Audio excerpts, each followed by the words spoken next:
हाँ जी, आज जो हमारा पेपर था क्लास 11th का बिजनेस स्टडी का आज एग्जाम था गवर्नमेंट स्कूल वालों का, और पेपर आया है हमारा बहुत इजी उन बच्चों के लिए जो बच्चे प्रैक्टिस करके गए थे।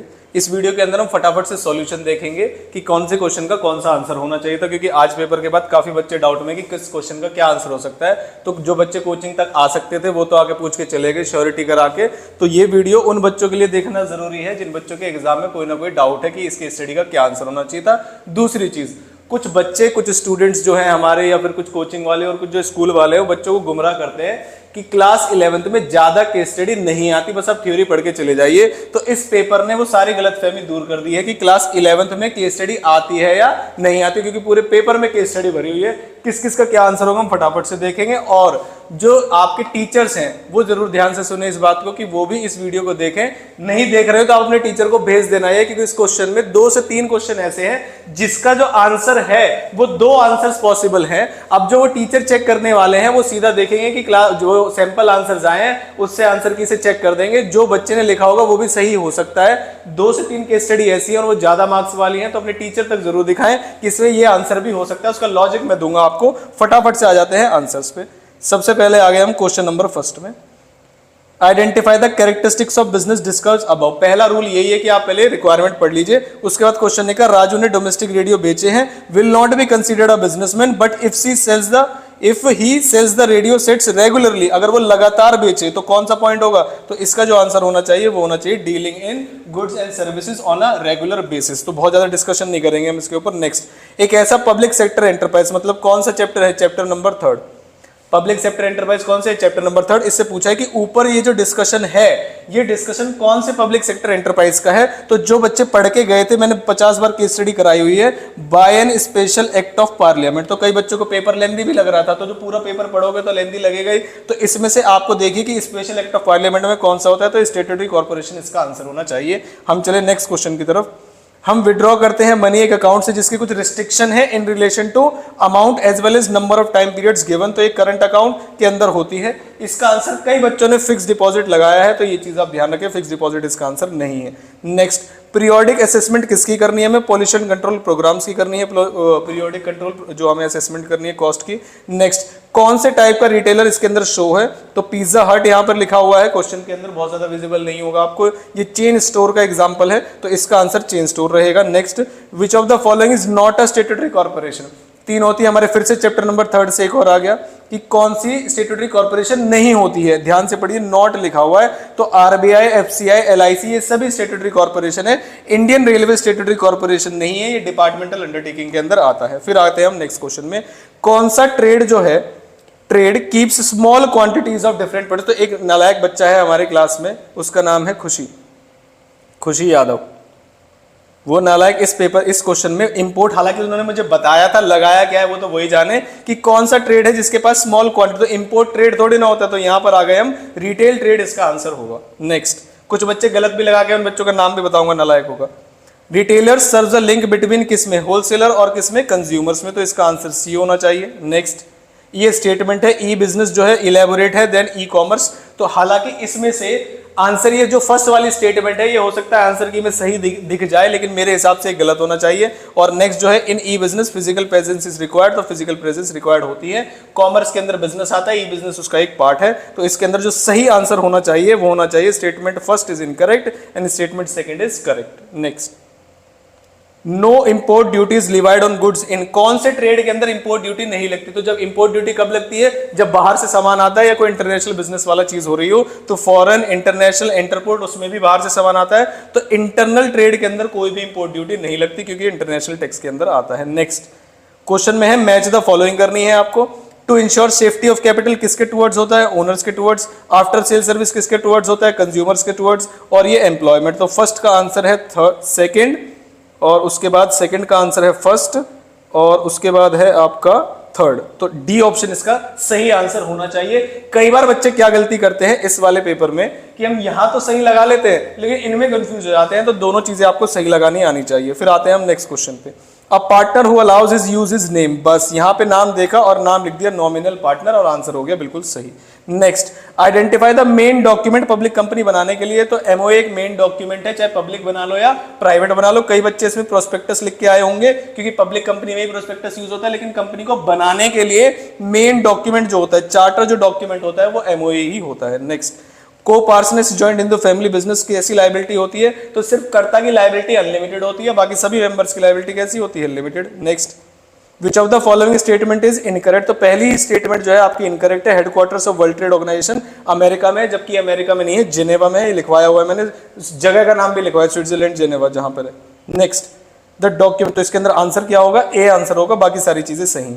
Document containing the guarantee of a bank to honour the document is called. तो यहां पर जब लेटर ऑफ क्रेडिट हम अवेल कराते हैं, जो कि हमारा इंपोर्टर पैसे दे या ना दे, उसके चक्कर में बैंक से गारंटी लेते हैं। नेक्स्ट,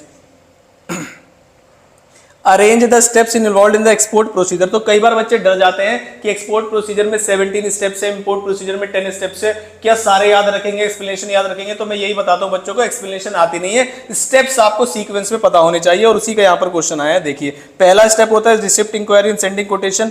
फिर उसके बाद हम इंडेंट यानी कि ऑर्डर। इंडेंट में कई बच्चे कंफ्यूज हो गए, हालांकि नोट्स में लिखा होता है कि इसका मतलब इंडेंट का मतलब ऑर्डर भी होता है। फिर उसके बाद सिक्योरिंग ऑफ पेमेंट और एक्सपोर्ट लाइसेंस। तो स्टेप जो है, ये पहला स्टेप ये है, सेकंड स्टेप ये है, ऑर्डर मिलने के बाद हम एक्सपोर्ट लाइसेंस लेने जाते हैं और फिर गारंटी वाली बात करते हैं। तो फर्स्ट, सेकंड, फोर्थ, थर्ड, तो ये किसमें दिया हुआ है, फर्स्ट, सेकंड और फोर्थ और थर्ड। तो ये है हमारा फर्स्ट, सेकंड, फोर्थ, थर्ड, किसी में भी नहीं दिया है। रिसिप्ट, इंक्वायरी हो गया, ऑब्टेनिंग एक्सपोर्ट लाइसेंस, तो फर्स्ट, सेकंड, थर्ड लिखा हुआ है, और फोर्थ, और बी में भी नहीं लिखा हुआ है ये first, third, securing payment, no. तो इसका तो कोई भी आंसर नालायकों ने सही ऑप्शन नहीं दिया हुआ। इंक्वायरी मिली हमें, इंडेंट मिला, और पेमेंट से पहले हम लाइसेंस लेते हैं, तो ऑप्शन कौन सा सही है? तो इसमें बच्चा ही कंफ्यूज हो गया। मुझे लगता है कि क्वेश्चन गलत दिया हुआ है। एक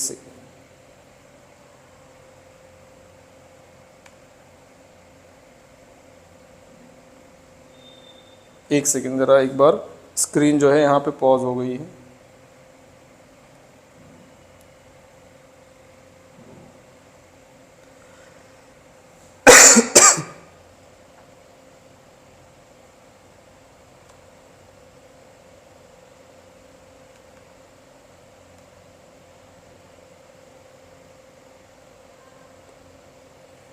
एक सेकेंड बस, आ जाओ भाई जल्दी से। तो फर्स्ट हमारा आंसर होना चाहिए इंक्वायरी, इंडेंट, लाइसेंस और securing payment. First, second, fourth, third, जो कि किसी भी ऑप्शन में नहीं दिखाई दे रहा है मुझे।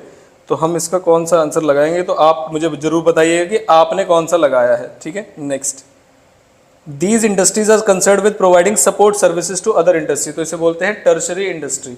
चैप्टर नंबर फर्स्ट में टाइप्स ऑफ इंडस्ट्री पूछा गया है आपसे। These are also called part of commerce, identify and explain the type of industry mentioned above, quoting the lines with suitable example. तो आप इसमें एग्जांपल दे सकते हैं कि बैंकिंग की प्रॉब्लम है, फाइनेंस की प्रॉब्लम है तो बैंकिंग आ जाएगी, इन्फॉर्मेशन की प्रॉब्लम है तो एडवर्टाइजमेंट आ जाएगी, टाइम प्लेस यूटिलिटी चाहिए आपको तो वेयर हाउसिंग आ जाएगी। तो ये सारे आंसर इसमें पॉसिबल हैं। In the above mentioned paragraph, Niranjan limited is fulfilling the social responsibility towards which interest groups. Groups का मतलब यानी कि एक से ज्यादा है, वो कौन कौन से हैं देख लीजिए। निरंजन लिमिटेड जो है फार्मास्यूटिकल कंपनी है, तब से चल रही। It is known for reliable management at a reasonable price. तो रिलायबल मतलब सही गुड्स जो है सही क्वालिटी के रीजनेबल प्राइस पे। तो किसके टुवर्ड्स है, कंज्यूमर्स के टुवर्ड्स है। तो पहला टुवर्ड्स इंटरेस्ट ग्रुप आ गया। स्टेडी सप्लाई है मेडिसिन की, ये भी किसके टुवर्ड्स है, ये भी कंज्यूमर्स के टुवर्ड्स है। जब आप सोशल रिस्पॉन्सिबिलिटी वाला चैप्टर पढ़ते हैं तो उसके अंदर आता है ये। नेक्स्ट, वो टैक्सेस भी पे करते हैं टाइमली और ऑनेस्टली, और रूल को भी फॉलो करते हैं, तो ये टुवर्ड्स गवर्नमेंट के अंदर आते हैं, ठीक है। तो ये आंसर इसका होगा। Next, equity share capital is termed as permanent and risk capital. आपको इसके आंसर देने थे। परमानेंट कैपिटल इसलिए कहा जाता है क्योंकि उसका जो पैसा होता है वो वाइंडिंग अप से पहले नहीं मांगा जाता। तो जब कंपनी बंद हो रही होगी तभी आपको इक्विटी शेयर होल्डर्स का पैसा रिटर्न करना है, तो इसलिए परमानेंट कैपिटल कहा जाता है। रिस्क इसलिए कहा जाता है क्योंकि इसके अंदर जो रिटर्न है वो सर्टेन नहीं होते, नॉट सर्टेन। अगर प्रॉफिट होगा, बच जाएगा तो मिलेगा, अदरवाइज नहीं, इसलिए इसे रिस्क कैपिटल भी कहते हैं। अगर आपको ये क्वेश्चन नहीं आता तो पब्लिक डिपॉजिट को सीधा सीधा एक्सप्लेन कर सकते हैं। फिर से एक थ्योरी क्वेश्चन आ गया आपको, question number 24, state the role of small scale business in India. Theory में इंपॉर्टेंट क्वेश्चन है, सभी बच्चों को लिखवाया जाता है कि ये इंपॉर्टेंट है, आएगा। अगर ये नहीं आता आपको तो इंटेलेक्चुअल प्रॉपर्टी राइट्स, जो कि मुझे लगता है 100% बच्चे यही वाला क्वेश्चन करके आए होंगे। Next, identify and explain the following economic activity. अगर आपको ये भी नहीं आता, इससे पहले है explain the economic objectives of the business, जिसके अंदर कई बच्चे कंफ्यूज हो गए कि multiple objectives of the business तो हमने सुना था जिसके अंदर मार्केट स्टैंडिंग वगैरह आती है। अगर यहाँ पर इकोनॉमिक ऑब्जेक्टिव्स लिखने हैं तो कौन कौन से ऑब्जेक्टिव्स लिखने हैं, तो जो बच्चे सारे ऑब्जेक्टिव्स लिख के आ गए हैं वो भी सही है, और जिन बच्चों को पता था कि इकोनॉमिक ऑब्जेक्टिव में सोशल ऑब्जेक्टिव नहीं आता तो सोशल को छोड़ के बाकी सारे ऑब्जेक्टिव इसके अंदर लिखने थे। मेन इकोनॉमिक जो ऑब्जेक्टिव होता है अर्निंग प्रॉफिट, उसको ज्यादा इलेबोरेट फॉर्म में लिखना है, बाकी सभी को छोटा छोटा। सोशल आपने लिख लिया होगा तो वो आधा नंबर काट सकते हैं, नहीं लिखा होगा तो भी कोई दिक्कत वाली बात नहीं है। Next, identify. अगर ये नहीं आता, अगर आपको इसमें डाउट था तो आपको अगला क्वेश्चन कर लेना चाहिए था, service motive is a main motive fees in return for service. तो ये किसके अंदर आता है, ये प्रोफेशन के अंदर आता है। Next, no capital is required, salary मिलती है रिटर्न में, तो ये किस में आता है, ये एम्प्लॉयमेंट में आता है। तो मतलब बड़ा आसान सा पेपर था। नेक्स्ट, आपको 4 मेरिट्स लिखने हैं, डिपार्टमेंटल अंडरटेकिंग थ्योरी क्वेश्चन है सीधा सीधा, और ग्लोबल एंटरप्राइजेस की आप इसमें से कोई भी 4 कैरेक्टरिस्टिक्स लिख सकते थे। 4 मेरिट्स डिपार्टमेंटल अंडरटेकिंग के कौन से हो सकते हैं, वैरायटी ऑफ प्रोडक्ट्स मिलते हैं आपको, वन रूफ के अंदर फैसिलिटीज मिलती है, क्रेडिट में मिल जाती हैं चीजें, तो ये सारी आप इसको मेरिट्स में लिखने और एक्सप्लेन भी करने थे, ध्यान रखिएगा। नेक्स्ट, अब आ जाते हैं थोड़े से बड़े क्वेश्चंस की तरफ। Which form of business is been undertaken by Dhiru Bhai Chaurasia. Dhiru Bhai Chaurasia का क्या मतलब लगता है आपको, फैमिली दिख रहा है यहाँ पे, जॉइंट 15 मेंबर्स हैं फैमिली के अंदर, ये सारे एल्डेस्ट मेल मेंबर जो है वो हेड है बिजनेस का। क्या ये सारी चीजें चीख चीख के कह रही हैं कि कौन सा बिजनेस है, ये है जॉइंट हिंदू फैमिली बिजनेस। अगर ये भी आप एग्जाम के अंदर गलत करके आ गए, और कई बच्चे कह रहे हैं कि हमारे दोस्त ये कह रहे थे कि बड़ा लेंथी पेपर है, तो वो गधे हैं। केस स्टडी करने की अगर टेक्निक नहीं आती तो पेपर लेंथी लगेगा ही, पूरी इंग्लिश पढ़ने की जरूरत नहीं होती है। रिक्वायरमेंट से केस स्टडी का आंसर ट्रैक किया जा सकता है, तो नॉर्मली 5 मिनट लगते हैं, तो आपको 1 मिनट लगेंगे। Next, identify and state the feature in this form of business based on the information given. तो इनके फीचर्स बताने थे आपको कि कंट्रोल किसके हाथ में होता है, कर्ता के हाथ में, लायबिलिटी किसकी लिमिटेड होती है, किसकी अनलिमिटेड होती है। इस तरीके से यहाँ पर जो मेंबरशिप होती है वो बाय बर्थ हो जाती है, और जो कंटिन्यूएशन है बिजनेस का वो चलता रहता है, इसमें कोई दिक्कत नहीं आती। नेक्स्ट जो आता है आपका चैप्टर नंबर 8 में NSIC के फंक्शंस बताने थे, टेक्नोलॉजी, फाइनेंस, और आपको टेक्नोलॉजी के 3 से 4 पॉइंट्स है कि टेक्नोलॉजी प्रोवाइड करना, अपग्रेड करना, प्रॉब्लम को सॉर्ट आउट करना, ये सारी चीजें इसके अंदर आती है। Next, identify and explain the emerging mode of business being adopted by Jain in his company. देखिए मिस्टर दीपक जैन जनरल मैनेजर है, और कमल स्टोर, देख रहे हो आप, दोनों नाम है। He performs some of the activities of the company, internet पे जाते हैं, गेटिंग इन्फॉर्मेशन, ठीक है, वो activity relating to production stock, ये जो है ऑनलाइन सारी चीजें कर रहे हैं। तो इसका जो आंसर है वो है ई बिजनेस, और वो चीज आपको समझानी है यहाँ पर। Next, state the most appropriate source of finance for the company. ये एक ऐसा क्वेश्चन है जिसमें कई सारे बच्चों ने अलग आंसर्स लिखे होंगे, तो टीचर्स भी जरा इस चीज को ध्यान से देख ले कि बच्चे ने कौन सा पॉइंट पढ़ के क्या आंसर लगाया है। देखिए, जब क्वेश्चन ने स्पेसिफिकली बोल दिया है कंपनी के लिए कौन सा अप्रोप्रिएट फाइनेंस है, तो देखिए कंपनी एक मैन्युफैक्चरिंग कंपनी है, एक्सपेंड करना चाहती है बिजनेस को, उसके अर्निंग गुड प्रॉफिट्स थे, सफिशिएंट रिजर्व्स थे प्रॉफिट के लिए। अब जहां पर रिजर्व्स आंसर आ गया आपका, तो इसका आंसर एक ही है, और वो है रिटेन्ड अर्निंग्स। अब कई बच्चे क्या कह रहे होंगे इसमें कि जब रिजर्व्स हमारे पास बहुत ज्यादा है तो हम डेट भी तो इशू कर सकते हैं क्योंकि इंटरेस्ट की पेमेंट हो जाएगी, तो वो गधे हैं। इसका एक ही आंसर है, वो है रिटेन्ड अर्निंग्स। तो ये वो वाला क्वेश्चन नहीं है जिसके 2 आंसर्स पॉसिबल है। Next, identify and explain the principle insurance mentioned above. एक प्रिंसिपल होता है जिसके अंदर हम गुड्स जो है हमारे, क्वेश्चन पढ़ लेते हैं पहले। Once the insured is compensated for the loss, जैसे ही कंपनसेशन पूरी हो गई तो इसमें एक ही आता है, वो है सेब्रोगेशन। जब पूरा सेटलमेंट हो जाता है तो जो भी गुड्स किसको बिलोंग करते हैं, इंश्योर्ड को, पहले जो इसके गुड्स थे वो मिल जाएंगे इंश्योरर को, वो उसके शूज में आ जाएगा, सारे राइट्स आ जाएंगे to the property. The right of ownership of such property automatically passes on to the insurer. अगर आपकी गाड़ी का एक्सीडेंट हो गया, उन्होंने पूरा क्लेम दे दिया है, तो जो गाड़ी का स्क्रैप है वो इंश्योरेंस कंपनी को बिलोंग करता है, ना कि उसके ओनर को। तो insured can not make profit by selling the destroyed property. क्या ये बात सही है? प्रिंसिपल कौन सा है? प्रिंसिपल ऑफ सेब्रोगेशन इसका आंसर होगा। और उन्होंने बताया also explain any 4 other principle of insurance. तो ये ऑलरेडी इजी क्वेश्चन बन चुका है। नेक्स्ट क्वेश्चन आते हैं, explain any 4 merits of departmental store और explain any 4 limitations of chain store. शायद ऊपर डिपार्टमेंटल अंडरटेकिंग के पूछा था हमसे, तो गवर्नमेंट वगैरह वाला पॉइंट उसका आंसर होगा, डिपार्टमेंटल स्टोर वाले आंसर्स यहां पर आएंगे। ठीक है, नेक्स्ट, चेन स्टोर के क्या लिमिटेशन हो सकते हैं? तो चेन स्टोर के ऊपर ज्यादा फ्रीडम नहीं होता है काम करने का, इनके पास ज्यादा वैरायटी भी नहीं होती है, ये क्रेडिट फैसिलिटी भी नहीं देते हैं। तो ऐसे कुछ आपको डिमेरिट्स लिखने थे जो कि एक्सप्लेन भी करने थे, ये ध्यान रखिएगा। Next, suggest a suitable long term source of finance, ये वो क्वेश्चन है जिसके अंदर सभी को ध्यान देने की जरूरत है कि इसके दो आंसर्स पॉसिबल हैं, कैसे देखिए, हालांकि लॉजिकल आंसर एक ही है। लॉन्ग टर्म सोर्स पूछा है आपसे, लॉन्ग टर्म सोर्स, और जिसमें जो है After a detailed analysis, it was decided to purchase a new automatic machine having the latest technology. It was also decided to finance this machine through borrowed funds from public as it has a steady income. तो इसका जो answer होना चाहिए वो होना चाहिए long term में debentures. अब कुछ जो आंसर की आएगी आपकी उसमें आंसर होगा पब्लिक डिपॉजिट। तो टीचर्स जरा ध्यान से देखिएगा इस पॉइंट को। तो जो आपके पास आंसर की आएगी उस आंसर की में आंसर होगा public deposit.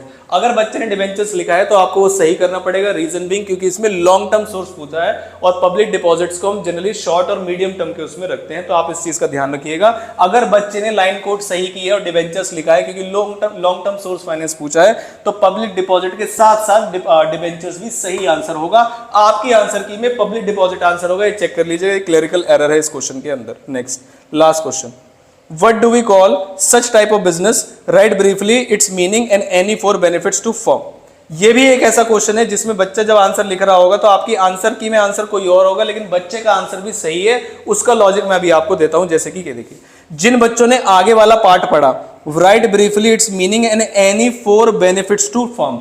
Benefits to firm और बेनिफिट्स टू नेशन एक ही कंसेप्ट में आता है, वो है इंटरनेशनल बिजनेस। मतलब क्वेश्चन में ऊपर वाली लाइंस भी पढ़ने की जरूरत नहीं है। Benefits to firm, benefits to nation एक ही टॉपिक में आता है पूरे सिलेबस के अंदर। अब आते हैं, कई बच्चों ने दूसरा आंसर क्या लगाया होगा और उसका लॉजिक क्या है ये मैं बताता हूं आपको।